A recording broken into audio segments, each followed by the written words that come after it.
कुंभ मेले का महोत्सव अपनी पूरी भव्यता के साथ चल रहा था। लाखों भक्त गंगा में स्नान करके अपने पापों से मुक्ति पा रहे थे। भजन कीर्तन की गूंज और चारों ओर जलते दिए माहौल को पवित्र बना रहे थे। लेकिन इस बार मेले में कुछ अजीब घट रहा था। हर पूर्णिमा की रात एक साधु रहस्यमय तरीके से गायब हो जाता था। विक्रम, जो कि एक खोजी पत्रकार था, इस राज की तह तक जाने का फैसला करके मेले में आया था। उसके पास केवल एक ही सुराग था। हर गायब हुए साधु को आखिरी बार चंद्रकुंड के पास देखा गया था, जो मेले से दूर एक सुनसान घाटी में था। कहते हैं उस कुंड में एक प्राचीन श्राप छुपा हुआ था, जिसके बारे में कोई बात नहीं करता।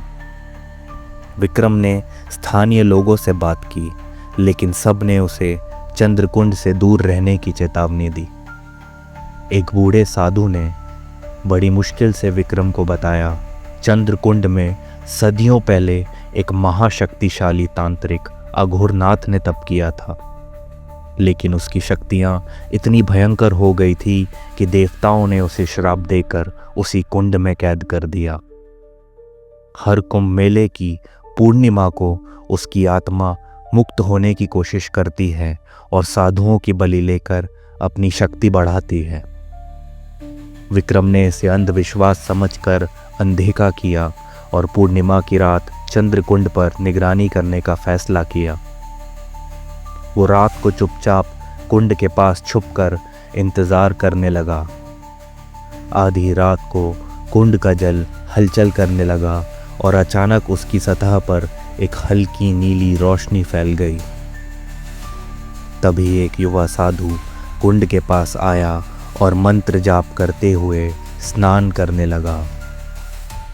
जैसे ही उसने कुंड में डुबकी लगाई, जल भयंकर रूप से उबलने लगा और एक काली छाया जल से निकलकर हवा में तैरने लगी।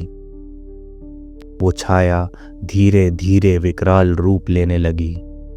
लंबे बाल, गहरी लाल आंखें और चील जैसे पंजे। वो अघोरनाथ की आत्मा थी। उसकी गूंजती आवाज ने विक्रम के शरीर में कपकपी पैदा कर दी। सदियों की कैद और अब मुक्ति। पूर्णिमा की बलि मुझे अब और शक्तिशाली बनाएगी।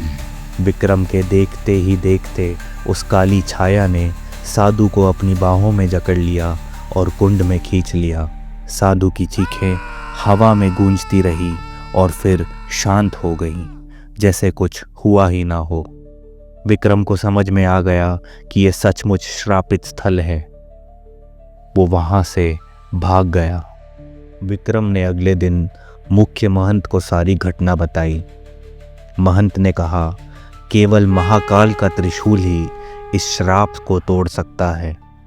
लेकिन त्रिशूल उसी मंदिर में है जो कुंड के नीचे दफन है। विक्रम और महंत ने कुछ अनुभवी साधुओं के साथ मिलकर उस मंदिर को खोज निकाला।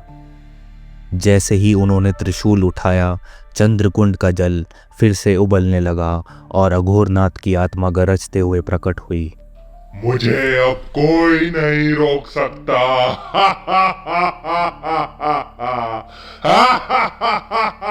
महंत ने विक्रम को त्रिशूल देते हुए कहा, तुम्हें इसे कुंड के बीचों बीच गाड़ना होगा।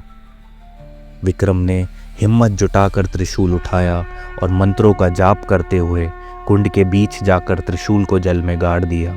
काली छाया चीखते हुए विक्रम की तरफ बढ़ी, लेकिन त्रिशूल से निकलती तेज रोशनी ने उसे जला दिया। अघोरनाथ की आत्मा दर्दनाक चीख के साथ जलकर राख हो गई और चंद्रकुंड की लहरों में शांति छा गई। श्राप खत्म हो चुका था। कुंभ मेला फिर से सुरक्षित हो गया था। लेकिन कहते हैं उस रात के बाद चंद्रकुंड का जल हमेशा लाल रहता है, मानो अघोरनाथ की बुरी आत्मा की याद दिलाने के लिए। आज भी चंद्रकुंड के पास कोई नहीं जाता। वहां एक चेतावनी लिखी हुई है, श्राप मुक्त लेकिन सावधान। बुराई कभी भी पूरी तरह ख़त्म नहीं होती। ऐसी और कहानियाँ देखने के लिए स्केयर मी टेल्स को अभी सब्सक्राइब करें।